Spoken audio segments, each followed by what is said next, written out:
Welcome to the Science of Longevity, exploring the 4 pillars of lifelong health.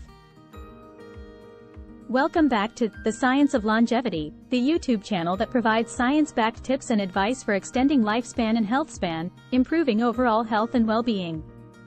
As we investigated in a previous video, it is more important to achieve a foundation across each of the pillars of health than to excel in one or two areas, at the expense of neglecting health in other areas. Today we are going to look at one component of Pillar 1, physical health, and that component is sleep. We will look at how to easily identify the quality and quantity of sleep you are getting and the amount of sleep you need. We will explore how this will change for you under different situations and the impacts this can have for you.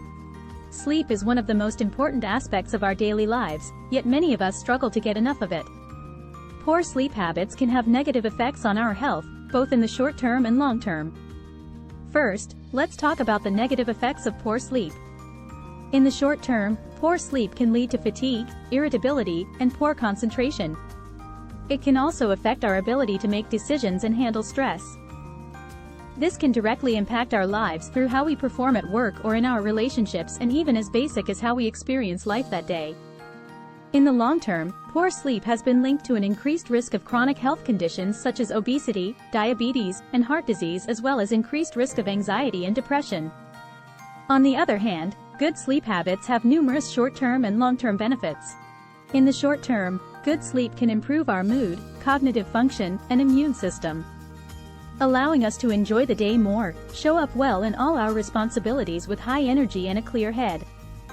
In the long term, good sleep has been linked to a lower risk of chronic health conditions and a longer lifespan, as well as a happier and more engaged life.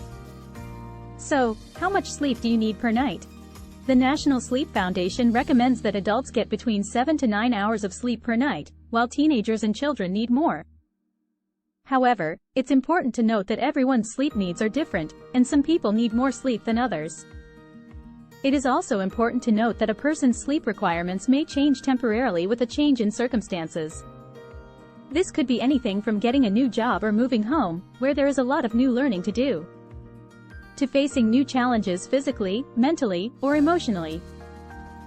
Using these guidelines and awareness of your changing needs, it is important to get in tune with your body, listen and give it the sleep it needs to serve you best. So, how can you tell if you're getting enough sleep or not? Some signs of poor sleep include feeling tired throughout the day, difficulty concentrating, and irritability, as well as increased appetite, weight gain, impaired physical performance, weakness or reduced coordination. Additionally, if you find yourself needing to rely on caffeine or other stimulants to get through the day, this may be a sign that you're not getting enough sleep. An excellent sleep routine consists of both sufficient quantity of sleep as discussed earlier, but also sufficient quality of sleep. It is easier to identify if you are not getting a sufficient quantity of sleep, but how do you know if you are not getting a high enough quality of sleep? The easiest way to know is to be aware of any sleep disturbances. If you have difficulty falling asleep or staying asleep, experience frequent awakenings during the night, or wake up too early in the morning and struggle to fall back asleep, then these can all be signs of poor sleep quality. If you're struggling with your sleep, here are some tips to help you create an excellent sleep routine. First, try to stick to a regular sleep schedule, even on the weekends. This will help regulate your body's internal clock and improve the quality of your sleep. Second, create a relaxing bedtime routine that helps you wind down before sleep. This could include reading a book, taking a warm bath, or doing some gentle stretching, listening to relaxing music, meditation and deep breathing exercises, or writing down anything and everything in your head so that you know it is captured and won't keep you up during the night.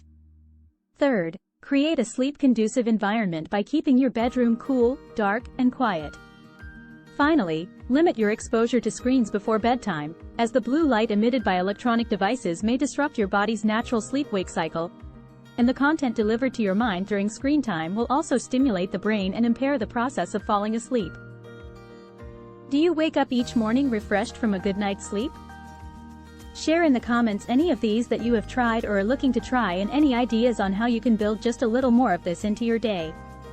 Thank you for watching, and we look forward to sharing more of these ideas in future videos as we go beyond the foundational components and explore the other 3 pillars.